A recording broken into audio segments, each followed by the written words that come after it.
Hai Smart Parents, ketemu lagi di channel YouTube saya, Dr. Drew, spesialis kandungan. Dimana tentu kita bisa ngobrol santai bermanfaat seputar kesehatan kehamilan dan juga kandungan. Melahirkan secara normal memang sangat dianjurkan.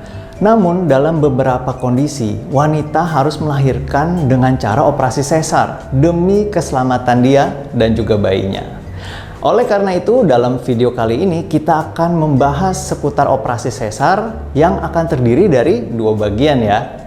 Dalam bagian pertama ini, saya akan membahas beberapa hal. Yang pertama, apa itu operasi sesar? Mungkin saya akan cerita sedikit sejarahnya. Yang kedua, alasan persalinan sesar pada umumnya. Yang ketiga, perencanaan operasi sesar dan juga resikonya. Kita masuk ke topik yang pertama. Jadi, apa itu operasi sesar? Operasi sesar adalah jenis operasi yang digunakan untuk melahirkan bayi dengan membuat sayatan atau potongan di perut bawah Anda, kemudian akan dibuat sayatan lagi pada rahim dan akhirnya melahirkan bayi Anda. Sebagian persalinan sesar itu direncanakan atau dijadwalkan sebelum mulainya proses persalinan karena kondisi ibu atau janin yang memang memerlukan operasi sesar. Tapi sebaliknya, operasi sesar juga dapat dilakukan secara mendadak atau kondisi darurat, oleh karena terjadi masalah pada ibu atau janin selama proses persalinan. Nah, jadi bagaimana sih sejarah operasi sesar? Menurut American Journal of Obstetrics Gynecology tahun 2003, operasi sesar itu sudah didokumentasikan ratusan tahun yang lalu dan berkembang sampai sekarang. Sebagai contoh, pada tahun 1316, Robert II dari Skotlandia lahir melalui operasi sesar. Kemudian tahun 1800-an, Ratu Victoria dari Inggris juga melakukan operasi sesar untuk melahirkan. Dan sejak tahun 1940, operasi sesar menjadi hal biasa sampai sekarang. Hal ini mengikuti kemajuan zaman dalam penemuan antibiotik. Kemudian kita masuk mengenai alasan secara umum kenapa sih operasi sesar itu dilakukan. Dan berikut ini adalah beberapa alasan sebetulnya kenapa operasi sesar itu dianjurkan untuk Anda. Yang pertama, proses persalinan yang mungkin tidak berjalan sebagaimana mestinya. Hal ini dapat terjadi jika kontraksi rahim terlalu lemah, bayi terlalu besar, panggul terlalu kecil, atau bayi dalam posisi selain kepala pada jalan lahir. Jika persalinan seorang wanita tidak berjalan secara normal oleh karena kurangnya kontraksi rahim, wanita akan diberikan obat untuk memastikan kontraksi yang optimal. Jika persalinan masih tidak berkembang juga setelah beberapa jam, maka akan dilakukan persalinan secara sesar. Sebagai catatan untuk Smart Parents, persalinan adalah cara tubuh Anda untuk mempersiapkan diri untuk melahirkan bayi. Ini melibatkan kontraksi rahim dan pembukaan dari leher rahim.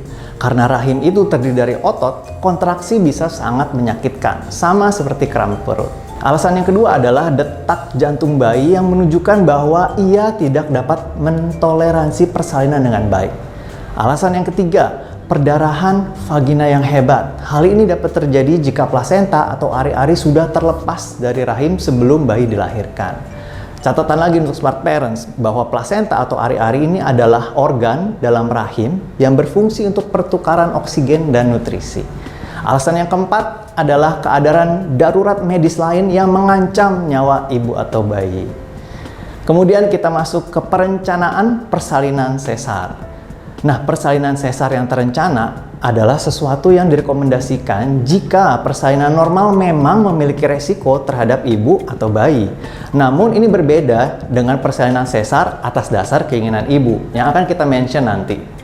Jadi beberapa kondisi nih yang memiliki resiko untuk persalinan normal. Yang pertama, bayinya dalam posisi melintang atau menyamping atau sungsang. Maksudnya adalah bokong yang ada di jalan lahir. Kondisi yang kedua, plasenta, si ari-ari ini menutupi jalan lahir si bayi.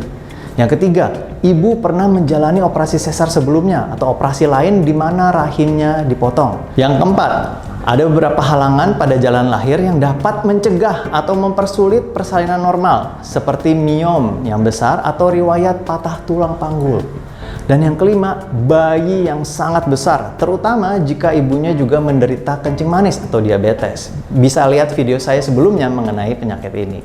Dan yang keenam, ibu memiliki infeksi yang aktif seperti infeksi virus herpes atau HIV yang dapat ditularkan ke bayi selama persalinan normal.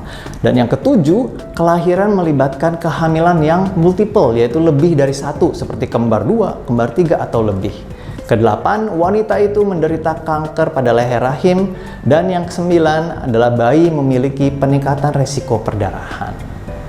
Dan salah satu faktor terpenting dalam menjadwalkan persalinan sesar adalah memastikan bahwa bayi itu sudah siap untuk dilahirkan. Nah, secara umum, persalinan sesar terencana pada kehamilan tunggal tanpa komplikasi tidak dijadwalkan sebelum minggu ke-39 usia kehamilan. Namun, ada situasi-situasi lain memang di mana operasi sesar itu dijadwalkan sebelum usia 39 minggu.